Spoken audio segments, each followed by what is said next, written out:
You've heard me say it, all disease begins in the gut. And so many of the foods we've been taught are part of a healthy diet, actually causing us to experience weight gain, uncomfortable digestion, brain fog, and other serious health issues. Because the truth is, many so-called healthy foods are actually loaded with sugar, unhealthy fats, GMOs, and worst of all, lectins. So today, I'm going to shed light on some of these gut-wrecking foods and why they should be avoided entirely. And no, I'm not going to tell you to write off every delicious food you've ever known and loved. In fact, when it comes to a lectin-free diet, there's absolutely no shortage of flavor or variety. There are plenty of delicious foods you can still enjoy guilt-free, and I'll share many of these with you today as well. But first, a quick reminder. What's a lectin anyway? Because understanding exactly why you're avoiding certain foods makes all the difference when it comes to finding success on the program. So first, the simple answer. Lectins are proteins found in plants.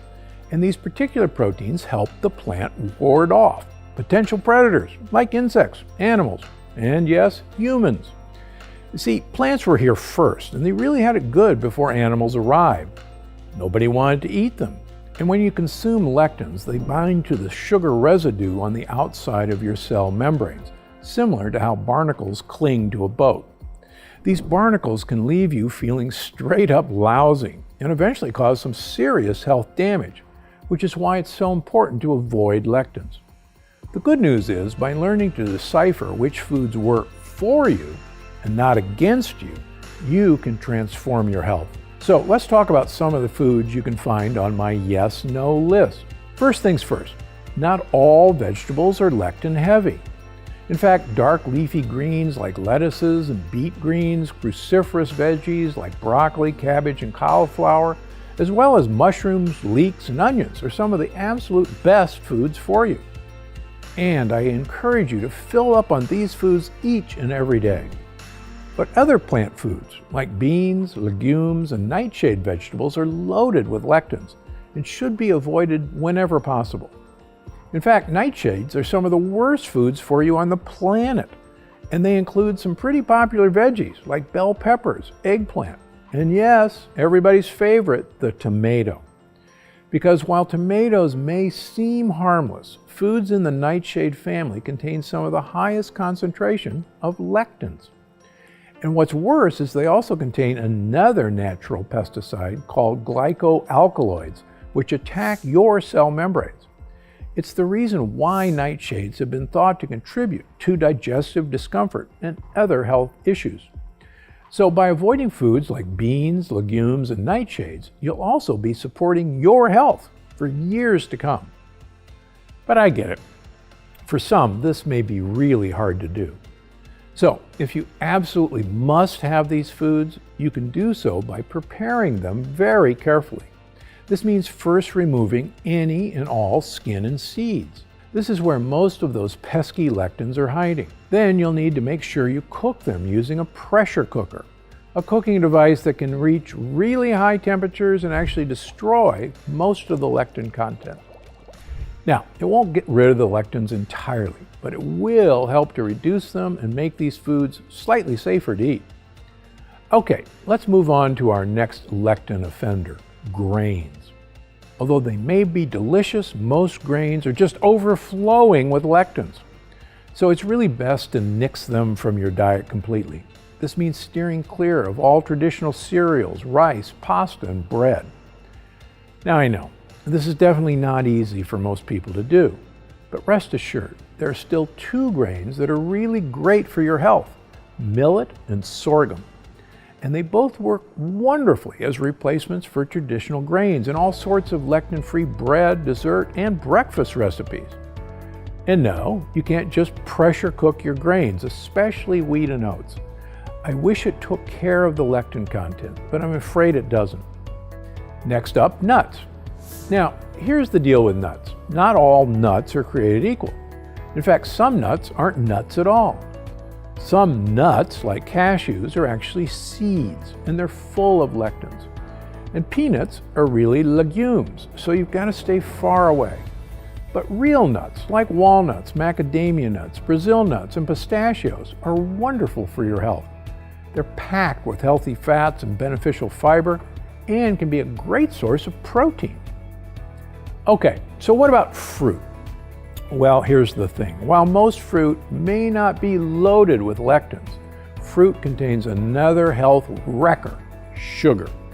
More specifically, fructose, a naturally occurring type of sugar. But whether it's fructose, glucose, or sucrose, sugar is sugar, plain and simple. And it's a huge contributing factor to why obesity is such a prevalent issue in this country. Because fruit was never meant to be consumed year-round. Back in the day, sweet flavors were only around during summer and fall. And ripe fruit tells the body to store fat for the winter. But now, due to modern agriculture and food storage advancement, you can get fresh fruit whenever you want it, regardless of the actual season. It's like we're living in an endless summer. Fruit, sweet treats, and sugar is available around the clock.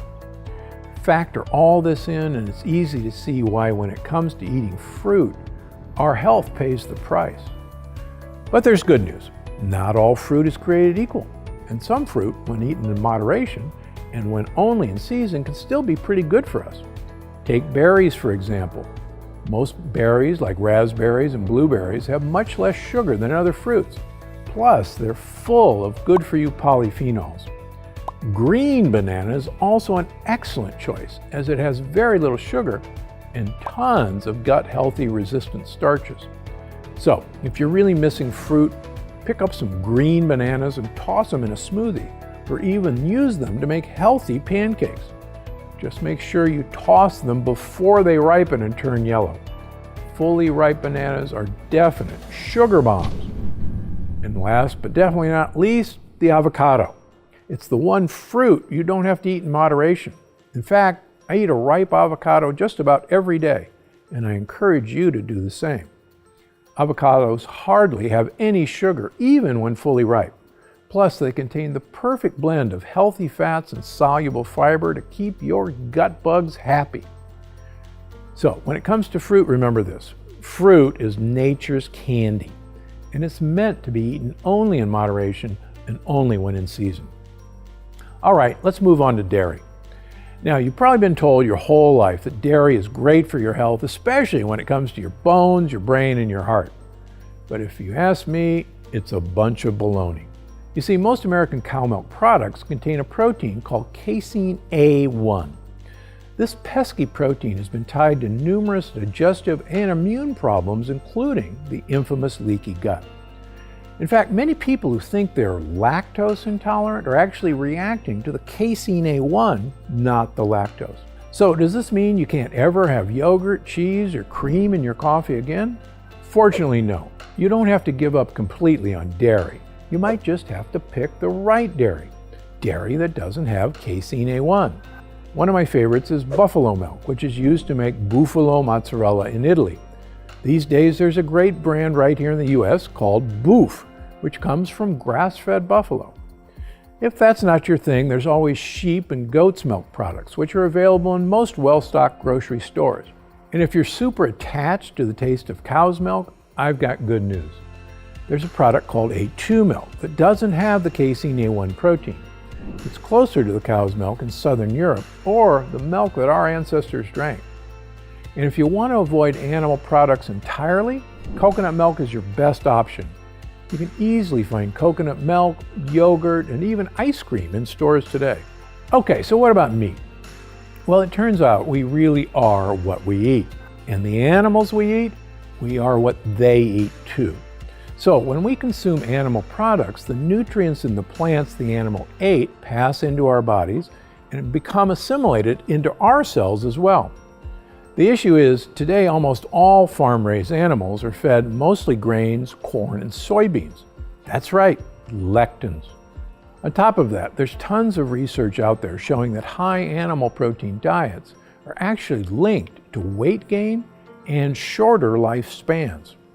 So the fact of the matter is, your ideal diet should be mostly plant-based, but you can enjoy animal protein in small amounts as long as you choose the right kind.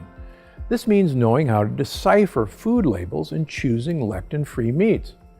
But they don't make it easy. There are tons of misleading labels used to sell meat products. You know, terms like free range, 100% natural, and farm fresh.